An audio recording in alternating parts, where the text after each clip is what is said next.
Hi అండి అందరికి.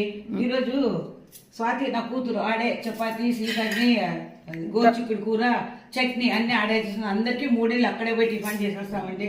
ఓకేనా? పని మనిషితో సహా అందరికి పెట్టింది. పాలు ఎన్ని పగిలిపోయినాయి. ఉషా పాలు ఎండలు ఎక్కువ ఉన్నాయి కదా, అందుకే ఇంకోసారి కాచుతా. రాత్రి పాలు అన్ని పోయింది నేను. ఓకేనా? ఫస్ట్ నుంచి అయితే పెట్టచ్చు. ఇక చపాతి సీకర్ని చౌలేకాయ టమోటా కర్రీ అన్ని స్వాతి చేసింది నా కూతురు కావ్య. ఇంట్లో ఇక్కడ వీళ్ళింట్లోనే అందరూ మున్నీతో సహా మేమేం చేయలేదు ఈరోజు. టిఫన్ సూపర్ వదిన. టమాటో కర్రీ, మామిడికాయ, షుగర్ ఉంది కదా, నాకు షుగర్ ఉంది కదా పాపం అందరూ చక్కెర లేకుండా సీకర్లు కూడా ఇస్తారు. మున్ని కూడా హాయ్ చెప్తారు చూడమ్మ పాపం పో. పిల్లలు అవుతున్నారా? ఎంత బాగుంటుంది సీకర్. నేను చపాతి దోశకి కర్రీ పూరీకి. ఓకేనా?